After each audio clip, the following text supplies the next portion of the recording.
Hey folks, man, this is Monk, and we're back with another episode of Classes of Cinematics, and this is going to be one of our special episodes, and today we're going to be talking about remakes of films, that are actually good, and I'm joined as always by my co-host, Bobby Blockbuster. Yo!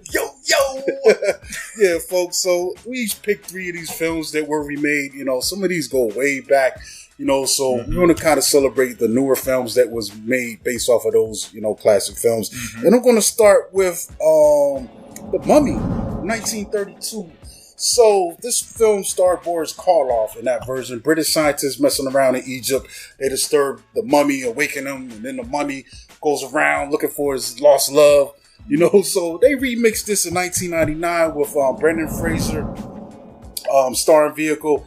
And a few other cool actors in this. And what I like about this film the most is just, I think this thing probably surpasses the original Mummy, man. Yeah. Just in fun, it's grand adventure, man. But what's cool, it actually does feel like those old radio serials from the 20s, something you would listen to. Like the style that is shot is definitely a period film. It takes place in the past, and they're running around, this world and doing cool stuff, man. And I think, for a rare occasion, it actually made a case for actually remaking a movie, man. Yes. And it spawned 3 really great sequels that I think they're all, just as good. Maybe part 3 is probably my least favorite, but for the most part, they're still highly entertaining films. And I like how they take this lore and explore with it and play around with it, especially since this other film comes out in 1999. The effects budget that they were able to throw into this, it's not like implied stuff. They could actually show stuff. It makes the mummy himself more interesting than just some guy wrapped up in cloth that's just choking people out. He's doing...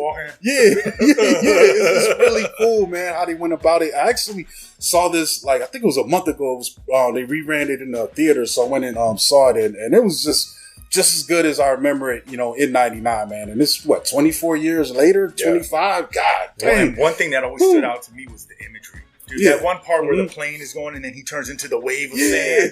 I mean, dude, you can't unsee that. Yeah, man. Really awesome film, man. Really worth the time, and they did a good job, revisiting that, man. Yes. So I'm gonna follow that monster tone, and I'm gonna start off with Night of the Living Dead, the 1990 version. And this is a remake of George A. Romero's 1968 film, but this was Tom Savini's directorial debut. And the one thing about this film that kind of it doesn't really feel as much like a remake because it doesn't really deviate from the source material in any way. When we follow Barbara and Johnny on their way to visit their mother in the graveyard, and then it just zombie chaos ensues. And the dialogue is almost exactly the same. They hit the "coming to get you, Barbara" and all that stuff in both of them. The tonality is the same, but and I'm probably going to catch some flack for this, but I don't care. I'm partial to the 1990 version because that was the one I saw first. I have seen both of them, and I know without the 68 version, the 1990 version would not exist in the same form or fashion. But I feel like with Tom Savini's vision and his take and approach on the film, for starters, one thing that stood out to me was the look of the zombies. They looked a lot more scary. They did more as far as from the gore aspect, when with the eating, the pulling of the skin, and just the whole grossness of it. And the pacing seemed to move a little faster for me with the 1990 version, even though it's so parallel. I do like that it was also in color, not to stray or say anything negative about black and white film, but for me, just the color film with a more modern tone, it hit a little heavier. And plus, you have the great Tony Todd in this as Ben, and I think that he just did an amazing job. He has this look. His eyes are so intense, and you can feel the strength in his character, but also the fear at the same time, as he is the leader in the house trying to lead the group into a safe zone in a situation where they're pretty much set for failure, as the house is surrounded by these zombies and there's really nowhere to go. But he has a never say die attitude, and he kind of helps bring the best out of Barbara, and she starts to follow that same makeup. But Yeah, man, I think that that this was a very, very good remake. It gets bashed because it is so much alike the original, but I think that, as odd as it sounds, that is what made this so successful. You don't need to reimagine or reinvent. The first one was impactful for what it was, and this one is equally as impactful because it followed the same blueprint. Mm-hmm. Yeah, man. That's what's up, dude. So, my next one is going to be a film called Fist of Legend, and it's really tricky with the wording of this film. It's also called The Chinese Connection. So this film came out in what was it? I think 1972. Yeah, 1972. It was also remade as Fist of Legend in 1994, starring Jet Li. And the story is pretty much the same here, man. So martial artist Chen Zhen, played by Jet Li, originally played by Bruce Lee, is studying in Kyoto, Japan. He learns his mentor has died in a match against a Japanese school teacher, you know what I'm saying? And he goes there to investigate, pay his respects at the funeral, and in doing so, he realizes that his master was poisoned before the match, and that's the only way that this guy was able to beat him. You know what I'm saying? So he goes there to fight the guy that beat his teacher and easily whoops his ass. It's like, bro, there's no way you could have beat my guy straight up. Right. And in doing that, he angers, this crew that's going on. And there's a lot of weird political stuff that's going on here too, man. This is also where this section of China is being occupied by Japan. So there's some crazy Asianism, going on where the Japanese are kind of, shitting on the Chinese, treating them terribly. They're occupied, man. It's almost like invading forces are just controlling, your stuff and wielding their biases against you and just treating them like shit, man. So it invites all these other challengers to start coming at him, man. And what I like about this film, man, I'm not going to say this is better than Bruce Lee's thing, because Bruce Lee has such iconic scenes in there. There's the scene in that movie. That's the one where he first whips out the nunchucks in that scene where he whoops the whole dojo's ass. But I think what's crazy with this is Jet Li was such a tour de force in the martial arts, and this is the modern era. His wave, when it hit, man, it is crazy. Because I think the fighting, what we were seeing with fights in the camera on this level were elevated to a higher degree. There's a little bit of wire work, and the speed, man, was just unheard of, man. I feel like some of these films, they were probably cranking it a little bit faster than it was actually being done. But we know Jet Li is really fast, yo. So seeing some of this stuff, him rewalking Bruce Lee steps in this film is really dope. And there are some crazy encounters, like they recreate the dojo scene, man, and Jet Li just murders. And I was saying too, man, the final fight in this thing versus this general, man, oh my God, this is one of the best things I've ever seen in my life. That's probably the first fight that I saw. I remember being in college, and one of the dudes, I think one of the RAs, man, he was big into martial arts. He walked around with one of them straw hats. You know what I'm saying? wild dude, man. So one day, you walk around, you're just peeking in people's room. What y'all doing in here? And this mug got the Fist of Legend on. He's like, yo, check this out. And he shows me that fight. And I'm just blown away because I had never seen martial arts performed at that level, at that ability to this point. I think the last time I checked in was probably some Ninja 3, the Domination type era. So this was the new wave. You got the Bruce Lee stuff, then you got the 80s copycats, but then you hit the 90s, and that's where, Jackie Chan's hitting the second wave, Jet Li's out here, man. You got the women coming into the play, Sammo, Lin Bu, it was crazy era, and Jet Li was leading that wave, and to watch this film, man, it's definitely worth checking out, man. It's one of the best remakes out there, man. One that respects the source material and surpasses it in some ways too, man. There you go. Fist of Legend. Fist of Legend. So my next film is going to be 1996's The Nutty Professor, which is a remake of the 1963 film of the same name that starred Jerry Lewis, which is also an adaptation of Dr. Jekyll and Mr. Hyde. The Jerry Lewis one, they kind of had him looking kind of it was more about facial features. He had his teeth were protruding, he had the big glasses, he looked nutty, bowl cut, and then of course when he takes the potion, he turns suave, debonair. But in this version, this one, it set a completely different tone.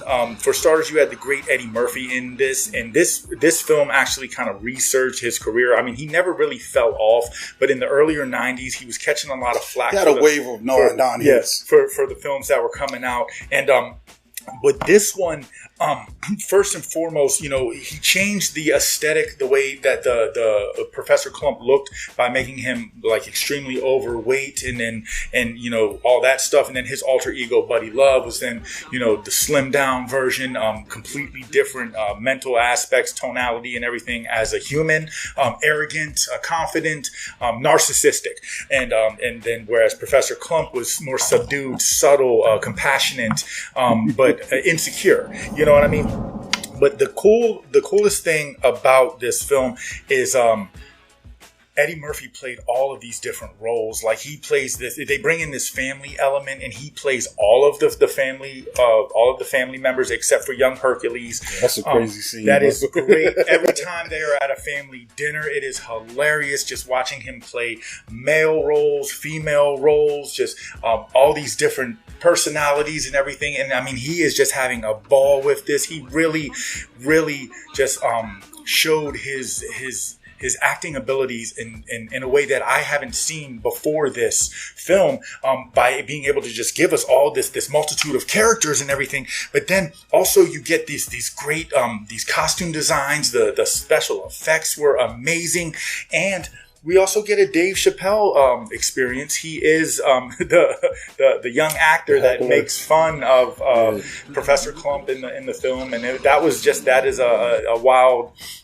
a wild scene as well. It is a little weird though, man. That's probably my only not like in changing him to the fat professor is like, bro, fat people took a lot of hits to make this thing, you know, what it was. So they did. It's hilarious, but at the same time, it's like, oh, they did. But you know, in the 90s, you know, there was body shaming wasn't a thing. I mean, in today's world, a film like this probably wouldn't be made due to. But you even saw that when even going to the Shallow Hal and things like that were coming out. Like, it was the wave where it was cool, like to do this kind of stuff. And then, I mean, like even Martin's Big Mama's House. I mean, you know, people got, you know, they got their kicks off of putting on a fat suit. You know what I'm saying? And then portraying some, you know, portraying a character in such a lightness. You know what I mean? But you know what I really love also about this film is the ending, where, you know, he has a subsequential fight against himself. It's Klump versus Buddy Love, and he's going from big to small, big to small. But you know, it's not just the effects that looked really cool, but the underlying message. And ultimately, it's just, you know, you have to love yourself who you are. You know what I'm saying? You cannot look for gratification from others. You have to, you know, self-encourage. You have to love yourself. It is important to love yourself. This film really pushes that in a very funny way. And I also love how it starts, because Eddie Murphy is portraying his version of Richard Simmons, and that is great. The little dancing guy, that's great. It's hilarious, dude. It's wild now when you see this film. The first thing you think of is when you hear that name, you think of Eddie Murphy's version. Yes, you know. Yes, and that is a testament of a good remake when you can surpass the original. I mean, not to discredit the original film in any way, shape, or form, but there is such a thing of taking something good and making it better. We see it time and time again, and this is a perfect example of that. Yeah, that's what's up, man. My last one is going to be The Fugitive, and this Fugitive is it's probably right on the money as far as, you know, with the source. The original came out in 1963, and it's about a doctor, Richard Kimball, who is falsely accused of murdering his wife, and consequently he goes on a run in an attempt to, you know, clear his name and prove his innocence, and also find the real killer. And so this film was remade in 1993 with Harrison Ford as Richard Kimball, and it became one of the most successful films of that era. You know, when it came out, one of the biggest films of that year. I think people got some Oscars out of that, and Tommy Lee Jones even stood out as the guy that's pursuing them, and it was cool, man. It spawned a few sequels. I think they went back in with U.S. Marshals, U.S. Marshals with Wesley, yeah, man. But it's a good film, man. There's so much good stuff in here. There's high tension. I've never seen the original though, so So now that I'm thinking about it, I do want to go back. But that is also highly rated, at the time. But what I remember is this thing is, once he gets going, man, it's just a really, like, white knuckle, suspenseful, like, you're rooting so hard for him, throughout this thing, and he's doing everything he can to stay one step ahead of his people that are chasing him. And I even like Tommy Lee Jones's point of view. You see how intelligent he is. It gives you some mind into these guys that are tasked with chasing down these fugitives. And it's almost like it's like you got both aspects of it. You got Kimball doing his own investigation, trying to find this guy, the one-armed man, to protect his innocence. It was the one-armed man, which is crazy. Which is crazy. He wasn't lying, but then it's hard to like believe that a one-armed man overpowered you and got the fuck out. It's just. But no one's going to fight harder for their innocence outside of themselves, and he has to do that because they don't believe him. And it's great. It is great seeing even him, because he goes through the depths of finding out the prosthetic maker and who was like. It's crazy. It gets deep, man. Yeah. And then, like I said, we see the Tommy Lee Jones side where he's tracking where would he go, what would he do. Like it's cool, man. The way it works out, really dope scenes. The scene where he corners him and my man does the biggest swan dive out of the fucking tunnel. Oh my god! It's like if I go back, I'm never gonna be able to. That's a heart attack. Yeah, man. It's funny, man. That's become a meme these days, and people have recreated it on sketch comedy shows and stuff like that, man. But yeah, man, The Fugitive definitely is a really great film, man, and it gave Harrison Ford like a second win, man. After the Star Wars films, you get this, then we get the Air Force One and those other films he was doing, Patriot, the Jack Ryan stuff. He started so it's cool, man. It's definitely one that had a lot of great impact, man. Yeah. Really good remake. Really good remake. So I'm gonna close this thing out with a unforgettable remake. This, we've talked a lot about how we had parents that would not really put a filter on the movies that we could watch. This one, my mother, all the killing you want, no titties. Yeah, but this one, my mom was like, no, you have to wait till you're older to watch that. And this film is none other than 1991's Cape Fear. It is a remake of 1962's Cape Fear. It was based on the 1957 novel The Executioners by John D. MacDonald. I've never seen the original, and after seeing the remake, it's so impactful and so memorable, so unforgettable that I might not ever go to check out the original. I'm sure it's great, but the 91 version, it's the seventh time that Scorsese and De Niro got together to make a film. And I mean, these guys, they're like peanut butter and jelly. They get together to make a film, and it's always, the outcome is 99% of the time it's always good. And this film, it's so beautifully shot, but at the same time so visually disturbing. Unforgettable imagery here. There are things that happen that once you see it, you cannot unsee it.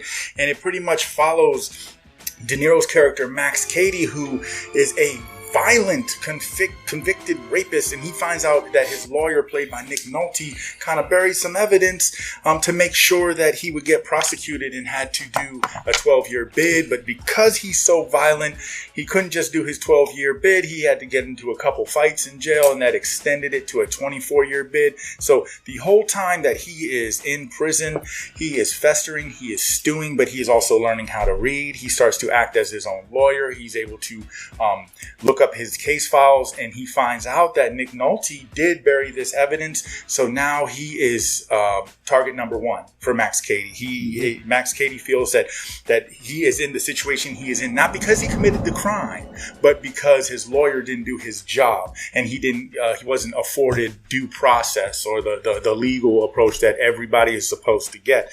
And so when he gets out, he makes it his personal mission not just to stalk and try to harm Nick Nolte's character in every way, but also his family, anyone who knows him. And God, he does it in such a vicious way. De Niro, I mean, he's captivating on the screen. Like every time he's on there, they got this evil music playing. He's got this sinister grin, and you can just tell that he has ill intentions in every way. Like, I mean, Nick Nolte, he goes as far as to hire a private investigator, gets the private investigator to get a goon squad to try and beat De Niro up, and then De Niro beats up all of them, and then he's just out there with the bats like, you out there, counselor? You out there, counselor? I mean, he is so intimidating in every way, and it's just, it's what makes this film so scary is that he is a real life monster. He is someone that could exist, someone that could actually be waiting for you around a dark corner in your car, in your home, in your backyard, trying to harm you or your family, and in the worst way possible. And that always resonated with me. And something about this film, it's always stuck with me. You know what I mean? Have you seen the original? No, I've never seen the original. Like I said, I don't know if I really want to, because I like this one. But at some point I'll probably end up checking it out just to compare and contrast, because I've heard that it's really good. But this one, if I didn't even know it was a remake at first. You know what I'm saying? That was brought to my attention in my later years, and I was like, oh wow, that's really cool. I just thought that, that also kind of made me feel a little better, because I started to think, well, damn, Scorsese, why'd you think this up, man? What kind of demons you got in your closet, my guy? Scorsese's not a guy. He's all of his work for the most part has been, I don't think he's done an original idea ever in his career. It's all been adaptations, things like that. But interesting enough, I haven't seen this film. I do own it. I think I bought it digitally when it was on sale, so I'll get to it eventually. But it's referenced a lot. I know a lot of things about it. But one adaptation that I saw that I really liked a lot was the Simpsons episode. Yes, beside your mom. Yes, got out of jail.